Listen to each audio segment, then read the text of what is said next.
Sir actually आप लोग जो मास्क पहनता है ये क्या चीज़ के लिए पहनता है, थोड़ा बता दीजिए इसके बारे में। हम ये मास्क नहीं, हम इसको मुख्य वस्त्रिका कहते हैं, पर आम भाषा में इसको मास्क कहा जाता है। हमारा मानना है, हम जैन हैं और हम अहिंसा परमो धर्म में विश्वास करते हैं। हम जब बोलते हैं तो हमारे भीतर से गर्म हवा निकलती है, बाहर की ठंडी हवा दोनों टकराती है, तो बाहर की हवा के अंदर जो जीव है वो मरते हैं। हवा के जीव केवल हवा से ही मरते हैं, अन्य से नहीं। हवा स्वयं सजीव। तो हम ये मास्क इसलिए लगाते हैं कि हमारी जो अंदर की गर्म हवा आती है इससे टकरा करके स्लो हो जाए एकदम, और ऐसे निकल जाए, और उससे जीव हिंसा न हो। संपूर्ण इससे जीव हिंसा तो नहीं बचती है, परंतु फिर भी काफी हद तक हम उस हिंसा से बचने का प्रयास करते हैं, और इसलिए मास्क लगाते हैं। दूसरे मास्क की उपयोगिता है कि मास्क होने से संक्रामक बीमारियां से बचा जाता है, और संक्रामक बीमारियों से बचने के लिए मास्क, अभी आपने कोरोना काल के अंदर देखा ही होगा कि सब लोग मास्क लगा लगा करके अपने आप को बचा रहे थे। क्यों बचा रहे थे? ये संक्रामक बीमारी कहीं हमें न लग जाए, इसलिए कभी कभी तो दो दो मास्क लगा रहे थे, कभी तीन तीन मास्क लगा रहे थे। तो ये जो है, ये एक बचाव का बहुत बड़ा साधन है, बीमारियों से बचाव का, संक्रामक बीमारियों से बचाव का साधन है। तो उसके साथ साथ स्वस्थ रहने का भी साधन है। हम अनावश्यक कीटाणुओं से, बीमारी के जम से और से बच सकते हैं। तो इसके लिए ये मास्क, वैसे भी जहाँ भी ज़्यादा भीड़ भाड़ हो, जब भी ज़्यादा संक्रामक बीमारियां फैलती हो, उस समय में तो इसका उपयोग अवश्य करना ही चाहिए। गुड मर्निङ तपाईँलाई।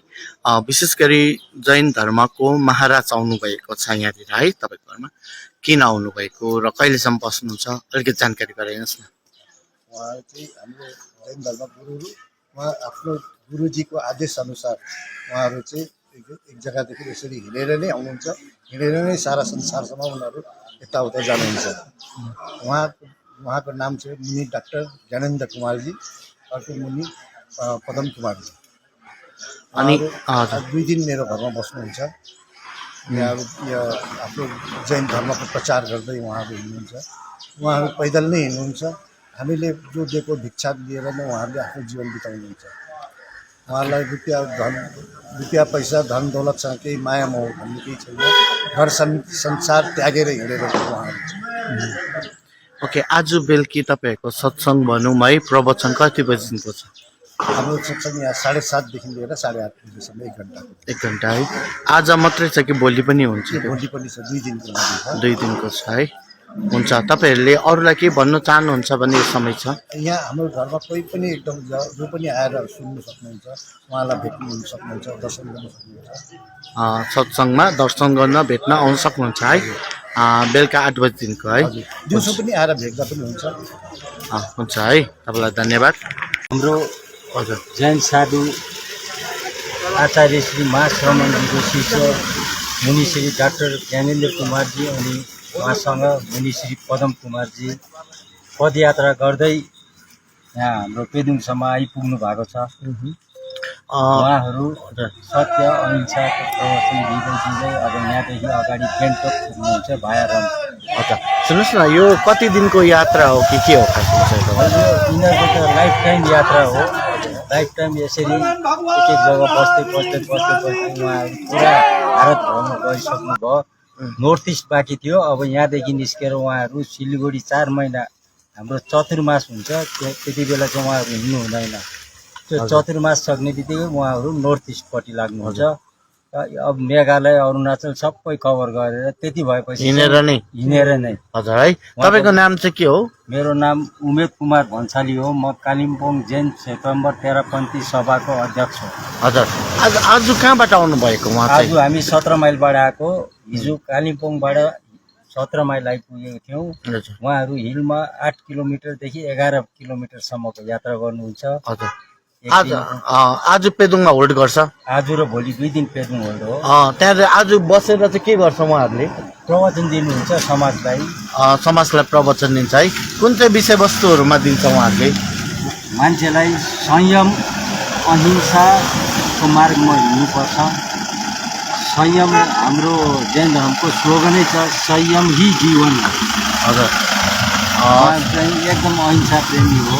हजुर हजुर भनेपछि उहाँहरू अहिले आउनु भएको चाहिँ डाक्टर के भन्नुभयो तपाईँ महाराज डाक्टर ज्ञानेन्द्र कुमार उहाँसँग सहयोगी उहाँको मुनि श्री पदम कुमार। हजुर उहाँहरू कहाँबाट आउनु भएको भन्नुभयो अहिले उहाँहरू सिलगढीबाट भाया दार्जिलिङ मङ्पू भएर कालिम्पोङ 4 दिन बस्नुभयो प्रवचन दिनुभयो। त्यहाँदेखि अब हिजो कालिम्पोङबाट बिदा लिएर 17 माइल बस्नुभयो। 17 माइलदेखि आज नाम क्या है सर मेरा नाम पदम मुनि। कहाँ से हम वैसे राजस्थान से हमारे हैं और राजस्थान से हमारे ये लक्ष्य होता है कि हर जन जन के लोगों को नैतिकता और ईमानदार से ये रहें और हिंसा न करें अहिंसा की तरफ मार्ग में बढ़े।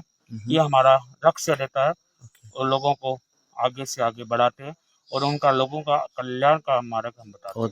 आप लोग सर कितना दिन हुआ है पैदल चलते हुए हम तो वैसे हमारे जैन मुनि का लक्ष्य रहता है कि जिंदगी भर हमारा पैदल चलना होता है। जैसे 12 महीने के अंदर 8 महीना हम चलते रहते हैं। आज इस गांव में इस अगले गांव में और 4 महीना हम एक जगह रहते हैं। इस बार हमारा 4 महीना सिलीगुड़ी के अंदर चतुर्मास रहेगा। ओके ओके ओके सर यहाँ से आप कहाँ जाएगा सर अभी हम इधर अब हम जा रहे हैं आगे गैंगटॉक में हम रुकेंगे प्रवास रहेगा। फिर गैंगटॉक से हम सिलीगुड़ी के चतुर्मास के लिए हम जाएंगे। सर आपके साथ में कौन कौन आया है वो भी बता दीजिए सर हमारे साथ अब बड़े संत है ज्ञानेन्द्र कुमार जी महाराज जी और हम 2 संत हैं और हम 2 संत चतुर्मास करेंगे वहाँ सिलीगुड़ी के अंदर और वहाँ धर्म आराधना की लोगों को सुनाएंगे। ओके सर ये जाने का और पैदल यात्रा करने का मकसद क्या है मतलब व्हाट मोटिव जैसे हम पैदल का लक्ष्य है कि हर गांव में जाते हैं लोगों को हम उपदेश देते हैं कि नशा न करें व्यसन मुक्त हो अपना घर परिवार सुखी परिवार है और इस लक्ष्य के हम व्यसन मुक्त का और लक्ष्य और नक्शा न करें ये हमारा लक्ष्य रहता है। ओके सर सर आप लोग कहाँ से यहाँ पैदल यात्रा करते आए थोड़ा बता दीजिए। मैं डॉक्टर मुनि ज्ञानेन्द्र कुमार जैन धर्म तेरापंथ के आचार्य महासमुंद जी उनके निर्देशन में हमारा पिछला चतुर्मास 4 महीने का प्रवास बरसात के टाइम का वह विराटनगर नेपाल में था और उनका आदेश था कि बिहार में घूमो। हम बिहार में घूमे। फिर 3 महीने बाद में उनका आदेश आया तो उनका निर्देश था कि बंगाल में घूमना है। बंगाल में घूम रहे हैं और ये अगला जो प्रवास हमारा रहेगा बरसात का वह रहेगा सिलीगुड़ी। उन्हीं के आदेश से उनके निर्देश में हम पहाड़ की यात्रा कर रहे हैं और इन पहाड़ के गाँवों के अंदर धर्म की प्रेरणा देना धर्म की अलग बनाना हमारा काम है।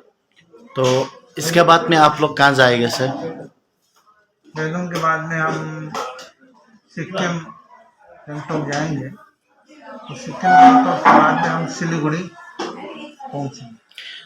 व्हाट इज मोटिव क्या है पैदल चल के आप लोग को क्या करना चाहता है जागरूक करना चाहता है क्या है पैदल चलने से क्या होता है कि आम व्यक्ति से संपर्क होता है। हर गांव के अंदर पहुंचना हो सकता है। हर गांव के अंदर श्रद्धालु भी रहते हैं तो अन्य लोगों से भी संपर्क होता है। उनको भी हम प्रेरणा देते हैं। उनके अंदर संस्कार संस्कृति और नशा मुक्ति का प्रयास करते हैं।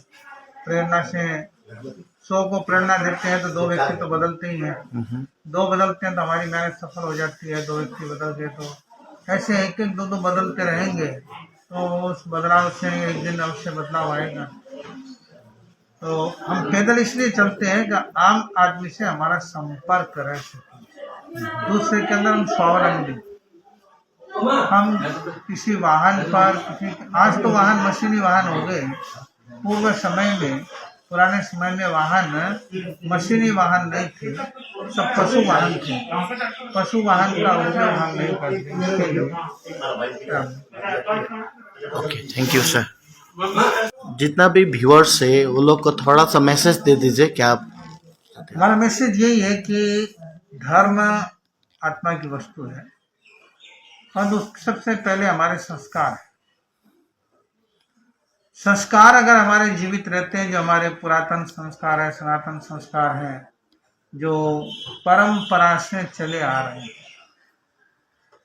उन संस्कारों के अंदर बहुत सारे संस्कार बहुत अच्छे हैं।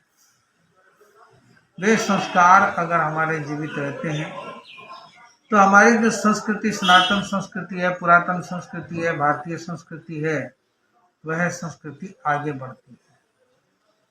और संस्कृति आगे बढ़ती है तब जीवन अपने आप धार्मिक, नशा मुक्त, व्यवस्थित बन जाता है। तो हम लोगों को संस्कार और संस्कृति के साथ ये प्रेरणा देते हैं कि वे नशा मुक्त जीवन जिए और पूरे पहाड़ क्षेत्र को नशा मुक्त बनाएंगे। ऐसा हमारा सबके साथ संदेश है, प्रयास है। और लोग इस बात को समझे कि नशे से बर्बादी हुई है, किसी की समाधि नहीं हुई। इसलिए इस बर्बादी को रोकने के लिए नशा मुक्त समाज बनाए, नशा मुक्त गांव बनाए और नशा मुक्त जिला बनाए, नशा मुक्त राज्य बनाए और नशा मुक्त देश बनाए। सर एक्चुअली आप लोग जो मास्क पहनता है ये क्या चीज़ के लिए पहनता है, थोड़ा बता दीजिए इसके बारे में। हम ये मास्क नहीं, हम इसको मुख्य वस्त्रिका कहते हैं, पर आम भाषा में इसको मास्क कहा जाता है। हमारा मानना है, हम जैन हैं और हम अहिंसा परमो धर्म में विश्वास करते हैं। हम जब बोलते हैं तो हमारे भीतर से गर्म हवा निकलती है, बाहर की ठंडी हवा दोनों टकराती है, तो बाहर की हवा के अंदर जो जीव है वो मरते हैं। हवा के जीव केवल हवा से ही मरते हैं, अन्य से नहीं। हवा स्वयं सजीव। तो हम ये मास्क इसलिए लगाते हैं कि हमारी जो अंदर की गर्म हवा आती है इससे टकरा करके स्लो हो जाए एकदम और ऐसे निकल जाए और उससे जीव हिंसा न हो। संपूर्ण इससे जीव हिंसा तो नहीं बचती है, परंतु फिर भी काफ़ी हद तक हम उस हिंसा से बचने का प्रयास करते हैं और इसलिए मास्क लगाते हैं। दूसरे मास्क की उपयोगिता है कि मास्क होने से संक्रामक बीमारियां से बचा जाता है और संक्रामक बीमारियों से बचने के लिए मास्क, अभी आपने कोरोना काल के अंदर देखा ही होगा कि सब लोग मास्क लगा लगा करके अपने आप को बचा रहे थे। क्यों बचा रहे थे? ये संक्रामक बीमारी कहीं हमें न लग जाए, इसलिए कभी कभी तो 2-2 मास्क लगा रहे थे, कभी 3-3 मास्क लगा रहे थे। तो ये जो है, ये एक बचाव का बहुत बड़ा साधन है, बीमारियों से बचाव का, संक्रामक बीमारियों से बचाव का साधन है। तो उसके साथ साथ स्वस्थ रहने का भी साधन है। हम अनावश्यक कीटाणुओं से, बीमारी के जम से और से बच सकते हैं। तो इसके लिए ये मास्क, वैसे भी जहाँ भी ज़्यादा भीड़ भाड़ हो, जब भी ज़्यादा संक्रामक बीमारियां फैलती हो, उस समय में तो इसका उपयोग अवश्य करना ही चाहिए। Thank you sir.